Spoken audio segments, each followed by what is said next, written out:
പ്രിയപ്പെട്ട പങ്കാളികളെ, ദമ്പതിമാരെ, അബോർഷൻ ഇന്ത്യയിൽ നിയമവിധേയമല്ല എന്നത് പ്രത്യേകം ഓർത്തിരിക്കുക.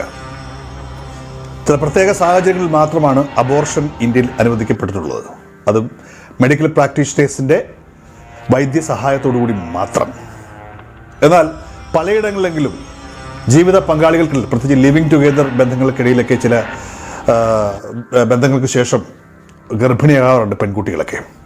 ഇത്തരം സന്ദർഭങ്ങളിലൊക്കെ അവരുടെ പെർമിഷനോട് കൂടിയോ പെർമിഷൻ അല്ലാതെയും ഒക്കെ മന്ത്രവാദികളെടുത്തു പോയി, ഉസ്താദിനെടുത്തു പോയി, ചില മുറിവൈദ്യന്മാരെടുത്തു പോയി, ചില മെഡിക്കൽ ഷോപ്പിൽ പോയി മരുന്ന് മേടിച്ചൊക്കെ എടുത്തിട്ട് അബോർഷൻ നടത്താറുണ്ട് ചില ആൾക്കാരെങ്കിലും, പുറലോകം അറിയാതിരിക്കാനായിട്ട്. ഒരു നിയമത്തെക്കുറിച്ച് പറയാൻ കൂടിയാണ് ഈ ഒരു വീഡിയോ ഞാൻ പറയുന്നത്. BNS ഭാരതീയ ന്യായ സംഹിത 90/1/2 ഇന്ത്യൻ പീനൽ കോഡ് 314. നിങ്ങൾ ഇത്തരത്തിൽ നിങ്ങളുടെ ജീവിത പങ്കാളിയുടെ സമ്മതത്തോടുകൂടിയോ സമ്മതമല്ലാതെയോ അബോർഷന് ശ്രമിക്കുന്നു. ആ ശ്രമത്തിനിടയിൽ ആ പെൺകുട്ടി കൊല്ലപ്പെടുന്നു, മരിക്കുന്നു. ആ പെൺകുട്ടിയുടെ ഇഷ്ടമുണ്ടെങ്കിലും പെർമിഷൻ ഉണ്ടെങ്കിലും ഇല്ലെങ്കിലും ആ പെൺകുട്ടിക്ക് എന്തെങ്കിലും സംഭവിച്ചാൽ നിങ്ങൾ കുറ്റക്കാരനായിട്ട് മാറും. നിങ്ങൾ മാത്രമല്ല, നിങ്ങളെ സഹായിക്കുന്ന എല്ലാവരും കുറ്റക്കാരായിട്ട് മാറും. ഉദാഹരണമായി പറഞ്ഞാൽ, ഒരു മുറിവൈദ്യൻ്റെ അടുത്ത് പോയി പൊടി മേടിക്കുന്നു, ആ പൊടി തരുന്ന മുറിവൈദ്യൻ കുറ്റക്കാരനായിട്ട് മാറും. ഒരു മെഡിക്കൽ ഷോപ്പിൽ പോയി എന്തെങ്കിലും ഈ അബോർട്ടാകുള്ള മരുന്ന് മേടിക്കുന്നു കൃത്യമായ ഇതില്ലാതെ, അയാൾ കുറ്റക്കാരനായിട്ട് മാറും. ഇനി നിങ്ങൾ പറയുകയാണ്, ഞാൻ കൊല്ലാൻ ഉദ്ദേശത്തോടുകൂടിയല്ല അങ്ങനെ ചെയ്തെന്ന് പറഞ്ഞാൽ കൂടിയും തെറ്റ് തന്നെയാണ്. വിവാഹം കഴിച്ചവർക്കിടയിൽ തന്നെ ചില സമയത്ത് അൺവാണ്ടഡായിട്ട് കുട്ടികളൊക്കെ ഉണ്ടാവാറുണ്ട്.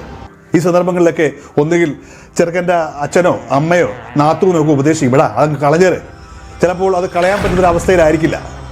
ഇത്തരം അവസ്ഥയിൽ ആ ഒരു ഡെത്ത് കോസ് ബൈ മിസ്കാരേജ്, നിങ്ങളുടെ അബോർഷൻ ശ്രമം ആ പെൺകുട്ടിയുടെ മരണത്തിലേക്ക് എത്തിച്ചു കഴിഞ്ഞാൽ, പെൺകുട്ടിയുടെ പെർമിഷനോട് കൂടിയാണ് ഇതിൽ നിന്ന് തെളിഞ്ഞു കഴിഞ്ഞാലും ശിക്ഷയുണ്ട്. അത് 10 വർഷം വരെയാണ്. പക്ഷേ പെൺകുട്ടിയുടെ പെർമിഷൻ ഇല്ലാതെയാണ് ഇത്തരത്തിലുള്ള ഒരു പാതകം ചെയ്യുന്നതെങ്കിൽ ജീവപര്യന്തം 12 വർഷം ഒക്കെ നിങ്ങൾ അകത്ത് പോകാനുള്ള സാധ്യതയുണ്ട്. അബോർഷൻ നേരത്തെ പറഞ്ഞതുപോലെ തന്നെ ഒരു തരത്തിലും നിയമവിധേയമല്ല. അബോർഷൻ മൂലം, ഈ മിസ്കാരേജ് മൂലം ഒരു പെൺകുട്ടി കൊല്ലപ്പെട്ടാൽ ഒരു വലിയ കടുത്ത ശിക്ഷയാണ് എന്ന് പ്രത്യേകം ഓർത്തിരിക്കുക. ഭാരതീയ ന്യായ സംഹിത 91/2 ഈ ക്ലോസിനെ കുറിച്ച് പ്രത്യേകം പറയുന്നുണ്ട്. ചിലപ്പോൾ നമുക്കൊരു ഡിഫൻസ് ഒക്കെ പറയാറുണ്ട്, ഞാൻ കൊല്ലാനുള്ള ഉദ്ദേശത്തോട് ചെയ്തതല്ല, അബോർഷന് വേണ്ടി ചെയ്തതാണ്. പക്ഷെ അതൊന്നും ഇവിടെ കാരണമാകുന്നില്ല. അബോർഷന് വേണ്ടി നിങ്ങൾ ശ്രമിച്ച് ആ കുട്ടിക്ക് എന്തെങ്കിലും സംഭവിച്ചു കഴിഞ്ഞാൽ നിങ്ങളുടെ മെൻസറിയ ഇൻറ്റൻഷൻ ഉണ്ടോ ഇല്ലയോ എന്നുള്ളത് രണ്ടാമത്തെ കാര്യമാണ്. നിങ്ങൾക്ക് അങ്ങനെ ഒരു ഡിഫൻസ് പറയുവാൻ കഴിയില്ല. നിങ്ങളുടെ ജീവിത പങ്കാളി, അത് ലിവിങ് ടുഗെദർ ആയിക്കോട്ടെ, കാമുകി ആയിക്കോട്ടെ, ആരായിക്കോട്ടെ, ഇത്തരത്തിൽ ഒരു ഗർഭിണിയായെന്ന് മനസ്സിലാക്കി കഴിഞ്ഞാൽ ഒന്നുകിൽ നിയമവിധേയമായിട്ട് തന്നെ നിങ്ങൾ വിവാഹം കഴിക്കുക, അതല്ലെങ്കിൽ അതിൻ്റെ അടുത്ത പ്രൊവിഷൻസ് നേടുക. ഇനിയിപ്പോൾ ആ കുട്ടി ക്യാരിയിങ് ആയിരിക്കുന്ന ആ പെൺകുട്ടിക്ക് ആ ഒരു ക്യാരിയിങ് കൊണ്ട് എന്തെങ്കിലും ഇഷ്യൂസുകൾ ഉണ്ടാവാൻ സാധ്യതയുണ്ടെങ്കിൽ തീർച്ചയായിട്ടും നിങ്ങളൊരു മെഡിക്കൽ പ്രാക്ടീഷണറാണ് കാണേണ്ടത്.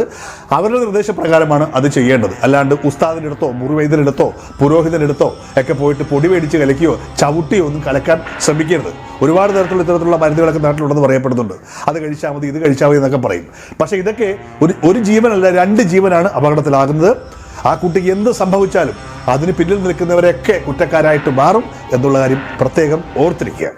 അതുകൊണ്ട് ഇത്തരം കാര്യങ്ങൾക്ക് പോകുന്നതിന് മുമ്പ് ഒന്ന് ശ്രദ്ധിച്ചിട്ട് മാത്രമേ ഈ അഭ്യാസങ്ങൾക്കൊക്കെ മുതിരാവൂ. ഇപ്പോൾ ലിവിങ് ടുഗെദർ റിലേഷനിൽ നിങ്ങൾക്ക് കുട്ടികൾ വേണ്ടെങ്കിൽ ആ നിലക്കുള്ള പ്രിക്കോഷൻസ് എടുക്കുക. ഈ വിവാഹിതർക്കിടയിൽ നിങ്ങൾക്ക് ഒരു കുട്ടിയായി രണ്ടാമത്തെ കുട്ടി പതുക്കെ മതിയെങ്കിൽ ആ നിലക്കുള്ള പ്രിക്കോഷൻസ് എടുക്കുക. കുട്ടിയായ ശേഷം അബോർഷൻ ചെയ്യുന്ന സ്റ്റേജ് കഴിഞ്ഞ ശേഷമാണ് പലപ്പോഴും ഇത്തരത്തിലുള്ള വലിയ അപകടങ്ങളിലേക്ക് നീങ്ങുക. വളരെ സൂക്ഷിക്കേണ്ട ഒരു കാര്യമാണെന്ന് പ്രത്യേകം ഓർത്തിരിക്കുക.